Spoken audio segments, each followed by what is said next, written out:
자, 이재명 씨가 X 옛 트위터에 글을 남겼습니다. 집을 팔고 사는 것은 개인의 자유지만 이익과 손실이 되게 할지는 정부가 정합니다. 이 미친 거 아닙니까? 정부가 정한다고요? 정부가 정해가지고 아까 보여드린 거 있죠? 정부가 이렇게 정해가지고 집값을 잡았습니까? 못 잡거든요. 그리고 자유를 억압한답니다. 그리고 고위공직자는 먼저 팔라는 도덕점을 얘기할 필요도 없습니다. 이거는 해도 많으니까 이런 얘기를 했겠죠. 자본주의 사회에서 돈이 되니 집 사 모으는 것이지 돈이 안 되면 사 모으라고 고사 지내고 빌어도 살 리가 없습니다. 돈이니까 집을 사 모으는 것입니다. 고위공직자들 쉴드 쳐주는 겁니다. 쉴드. 근데 이거는 뭐 때문에 그러냐? 정부가 세금, 금융 규제를 만들었기 때문입니다. 사는 것에 이익이 되도록. 그러니까 세금을 완화하고 뭐 이렇게 하고 뭐 여러 가지 이제 정부의 탓을 돌리죠. 예전 정부의 탓을 돌립니다. 근데 이거를 이제 없애겠다는 겁니다. 그래서 이제 다주택자든 비거주 주택이든 이 모든 것들이 지금과 달리 앞으로 과거와 같은 선택이 손실이 되도록 세금 금융 규제를 철저하게 설계할 겁니다. 너희들을 괴롭히는 걸 철저하게 하겠다. 이제 이겁니다. 어떤 부당한 저항도 비방도 불구하고 흔들림 없이 시행할 겁니다. 새로운 합리적인 선택, 불합리한 선택이죠. 싱가포르는 국토의 1인당 국민소득이 GDP가 10만 불 가까운 나라지만 국민들이 부동산 투기로 고통받거나 국가 발전이 저해되지 않습니다. 정부의 의지만 있으면 얼마든지 투기 억제 가능한 걸 보여줍니다라고 했는데 여기는 우리나라랑 아까 말한 거 환경이 다르잖아요. 환경이 이거 완전 공산국가입니다. 이거는 평양도 아니고 싱가포르는 1966년도에 토지 수용법을 통해 가지고 정부가 토지 수용법을 제정을 했어요. 그리고 공공의 목적으로 저렴하게 강제 수용을 했습니다. 토지를. 그래서 토지가 90%가 있는 거예요. 당연히 토지가 관리되는 국가입니다. 싱가포르 그래서 국민이 80% 공공주택에 살잖아요. HDB에. 싱가폴처럼 하려면요 방법이 있습니다. 토지를 국가에 수용되는 공개념으로 하면 토지 공개념 이런 거 해가지고 하면은 할 수 있죠. 그럼 토지 공개념은 뭐냐? 공산주의잖아요. 사회주의잖아요. 저는 공산주의가 싫습니다. 저는 공산당이 싫습니다. 이런 제도도 싫습니다. 근데 이 개념을 적용을 한다고요? 근데 되게 재밌는 건요. 싱가포르는요 세율 구조를 보면 외국인한테는 되게 엄격해요. 취득세라든지 이런 것들이 외국인이 들어온다 하면 엄청나게 부과합니다. 우리나라는 거꾸로잖아요. 외국인들이 편하게 살 수 있잖아요. 왜 이거는 우리한테 반영 안 하죠? 그리고 이제 싱가포르의 소득세는요 0%에서 24%입니다. 우리나라는 세율 구간이 45%입니다. 이것도 반영해야죠. 세율 구간 낮춰야죠. 부가가치세 우리나라 10%입니다. 싱가포르는 9%입니다. 그리고 싱가포르에는 산무 세금이 있습니다. 양도세 없고 상속세 2008년도에 폐지했습니다. 우리나라 이런 거 적용해야죠. 삼성전자에서 왜 옛날에 이건희 회장이 작고하셨을 때 주식을 담보로 해가지고 상속세를 냈겠습니까? 그리고 주가 계속 떨어질 때 이거를 소각시켜가지고 왜 방어하려고 했겠습니까? 상속세 때문에 그런 거군요. 상속세 때문에. 2008년도에 상속세 폐지했거든요. 이런 건 왜 안 따라하죠? 증여세도 없습니다. 정부는 필요한 것만 하는 거죠. 자기한테 유리한 거.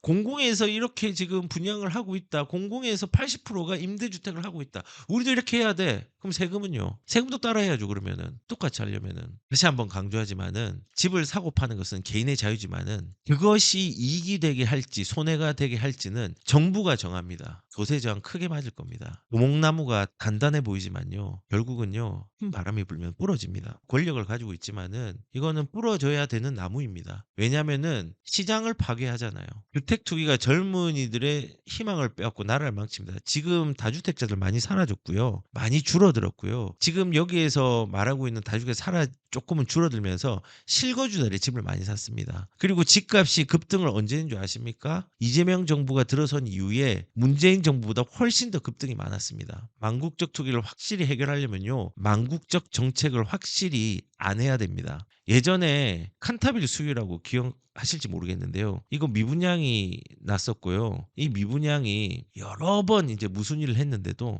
9번을 했죠. 근데 청력 미달이 됐습니다. 그래서 국가에서 매입한다 하고 뭐 이렇게 얘기가 나왔었죠. 그런데 이때는 비쌌어요. 2022년도에 5구 타입이 8억이 넘었어요. 분양가가. 근데 이거를 5억 2천이 되었는데도 가격을 내면 미분양이 되었는데 시장이 좋아졌어요. 2022년도는 안 좋았죠. 근데 그때 가격을 세게 넣어놨어요. 서울이라는 걸 믿고. 근데 수유라는 입지, 이 수유에서 안 좋은 입지에 있었거든요. 안 팔렸어요. 물건과 입지가 안 좋아서. 그런데 얘가 시간이 지나니까 인플레이션이 일어나서 상대적으로 이 비싼 게 싸지게 된 거예요. 그러니까는 사람들이 이 가격을 선택하는 거죠. 그리고 처음에 적재 수요가 있기 때문에 가격들이 굉장히 많이 처음에 올라갈 거예요. 만약에 세금을 풀면은 예를 들어서 지금 5억짜리 집을 시장에 막 풀렸어. 이제 거래를 하게 됐어. 10억에 내놨어요. 그러면은 이 10억이 거래가 될까요? 거래 안 됩니다. 이거를 그래서 9억에 또 내놨어. 거래가 될까요? 안 됩니다. 시세는 한 6억 정도야. 그래서 하도 안 돼가지고 한 6.5억에 되었어. 아, 여기는 그래도 가능성이 있으니까 6.5 해볼까? 시장이 결정을 합니다. 가격을. 이렇게 가격을 형성해야지. 야, 이 집은 가격을 15억 이상 대출 안 해줄 테니까 가격 얼마 이상 올리지 마. 이거 말이 안 되는 거거든요. 말이 안 되는군요. 이렇게 되면은 물건이 잘 안 나오고 물건이 나온다고 하더라도 되게 작은 거래에 큰 가격 상승이 일어날 거예요.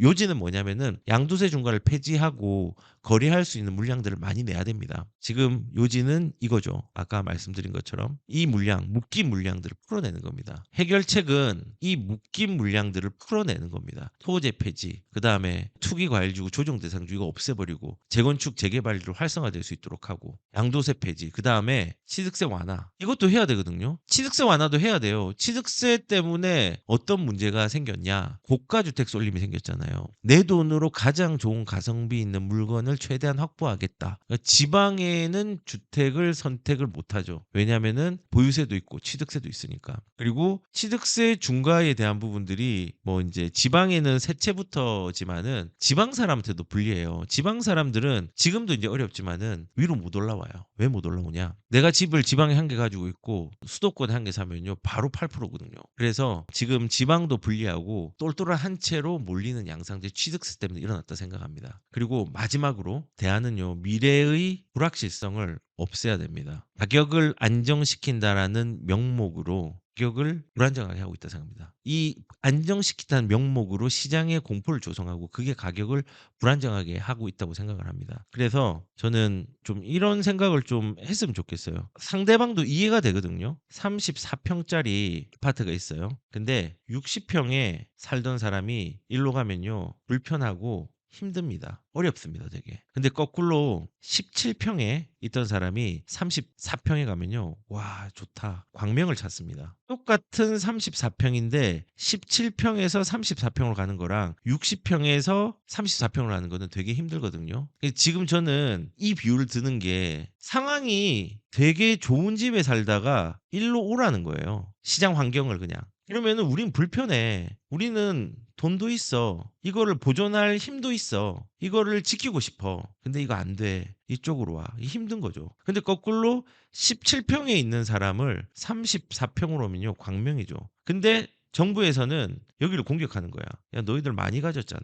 그러면 여기 못 가진 사람들이 어떻게 하냐면은 와 하면서 박수를 치는 거예요. 와, 좋아. 박수 치는 거예요. 그리고 지금 내가 17평인데 조금 더 좋은 삶을 살게 해준대. 라고 하니까 환호를 하는 거죠. 그리고 여기를 공격하는 거에서 그래, 당연하지. 너희들 잘 사니까 조금 양보하면 어때? 이 상황인 거예요. 근데 이 사람들을 요렇게 만들기 위해서 공포정치를 하잖아요. 너 내 말 안 들으면 두고 봐. 그래. 너희 알아서 해. 근데 어떻게 되는지 내가 보여줄게. 너희들 이쪽으로 내려와. 지금 계속 이렇게 하고 있는 거잖아요. 똑같은 여기 34평인데 서로 바라보는 관점들이 다르니까는 그리고 여기가 표가 많아요. 표심이. 당연히 여기를 공격하죠. 그리고 이런 명목상 이 공포를 조성하는 게 시장에 불안을 주고요. 결국은 여기 박수 치던 사람이 여기로 갈 수 있을까요? 더 좋은 데로? 못 갑니다. 더 안 좋은 환경, 물가 상승이라는 박수에 맞을 수 있습니다. 그래서 이런 갈라치기를 하고 이런 정치를 하면 저는 안 된다고 생각합니다. 화가 납니다, 사실은. 그리고 여기 보시면은 팩트 체크. 그래서 오늘 제가 숫자를 많이 가져왔어요. 통계를 가져온 이유가 이런 것 때문에.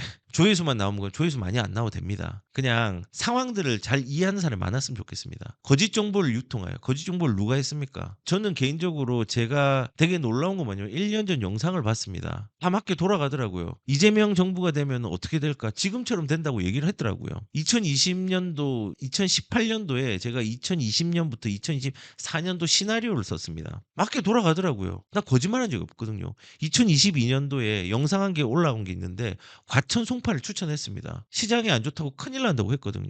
공포 조성한 게 아니라 시장의 움직임이 있어 가지고 그런 방향성을 가진다라고 얘기를 한 거예요. 근데 일단은 지금 시장에 반하니까 국세청에서 왜 이거를 하는지 모르겠지만은 저번에 인제 이상우 유튜버 대표가 세무조사를 받는 부분이 있었는데 아무튼 이렇습니다. 부동산 유튜버 투기와 탈세를 부추기는 시장 교란하는 국세청에서 왜 이런 단어를 썼는지 모르겠지만은 탈세를 종용하고 잘못된 거는 해야죠. 뭐 법인을 이용해서 잘못된 불법을 저지른 거는 잡는 건 맞지만은 거꾸로 그럼 물어보면은 하락 유튜버는 아마 대상이 안 될 겁니다. 상승 유튜버만 될 겁니다. 그래서 보면은 여기 상승론 유튜버 뭐가 문제길래 입막이냐. 정부랑 반하는 얘기를 하고 있잖아요. 딱 깨놓고 돈벌이도 해야죠. 자원봉사자가 아니잖아요. 돈벌이도 하지만은 우리가 서비스라는 건 뭐냐면요. 내가 100을 가지고 가고 그 사람이 하나도 안 가져가. 이거는 사기고 나쁜 거죠. 근데 서비스가 내가 50이나 40을 가져가고 상대방이 50이나 60을 가져간다면은 이건 좋은 서비스거든요. 거기서 내가 10을 가져가고 상대방이 90을 가져간다. 그건 좋은 서비스죠. 거짓 정보가 아니라. 그런데 뭐 이렇게 그냥 부동산에 대해서 정부에서 반한다고 하면은 이게 거짓 정보를 양산해내고 그다음에 투기를 부추기고 뭐 이런 거라고 하고 이제 패닉 바잉 일으키는 사람들, 공포 마케팅 구사하는 사람들 이게 혼쭐 내줘야 되겠다. 세무조사 대상으로 해야 되겠다. 하락론자들 아무도 안 나올걸요. 여기도 이상우 대표 그리고 부동산 정책 비판적인 입장이었잖아요. 이런 사람 잡는 거예요. 경태익, 구일남 부동산에서 그래도 영향력이 있는 사람 중에 한 사람이죠. 이종원, 아포유 이분도 비난적으로 얘기하지만은 저도 좀 들어보니까는 굉장히 논리적이고 설득력 있게 시장을 잘 파헤치고 있습니다. 김학렬 소장 뭐 여기도 상승론자로 이제 해당이 되지만은 그래도 서비스도 주면서 시장을 읽어주고 있습니다. 비판적인 태도를 취하고 이런 사람들이 이제 대상이 될 수 있다는 거죠. 참 어처구니가 없는 겁니다. 그럼 하락론자는요. 표영호 TV라든지 뭐 이런 TV들은 어떡할 겁니까? 여기는 대상이 안 될 겁니다. 정부에 합하고 있거든요. 자, 그래서 저는 지금 현 정부에서 하고 있는 여러 가지의 방향이 일단은 너무 폭력적입니다. 내가 뭔가를 이루기 위해서 손은 희생시키겠다. 뭐 형제의 난, 뭐 예전 조선시대의 형제의 난도 아니고 칼을 빼들고 척결을 시키겠다. 내가 왕이 되기 위해서 명분이 필요하다. 그 명분이 뭘까? 그 명분은 다주택자, 부동산, 투기 세력, 갈라치기를 해서 표를 얻어서 민심을 얻어서 내 왕위를 보좌하자. 뭐 그거 아닙니까? 그래서 지금부터는 이제 좀 예민한 부분일 수 있는데 지금 국세청 다주택자 양도세 중과 전용 신고 상담 창구 운영한다. 이제 양도세 본격화하기 위해서는 이렇게 세금을 써야 되겠죠. 상담 창구. 그리고 친절하게 이제 양도세를 어떻게 해야 되는지 예시까지 들으면서 72%뭐 내야 되고 뭐 얼마 내야 된다 이런 게 계산이 되어 있습니다. 지금 이제 아시겠지만은 이제 중과가 되면은 오해는 하지 마십시오. 비규제 지역에서는 중과 대상이 없습니다. 규제 지역의 물건을 팔 때 내가 비규제를 2개를 가지고 있고 규제 지역에 한 채를 가지고 있어요. 그 규제 지역 거를 먼저 팔아버리면은 양도세 중과가 됩니다.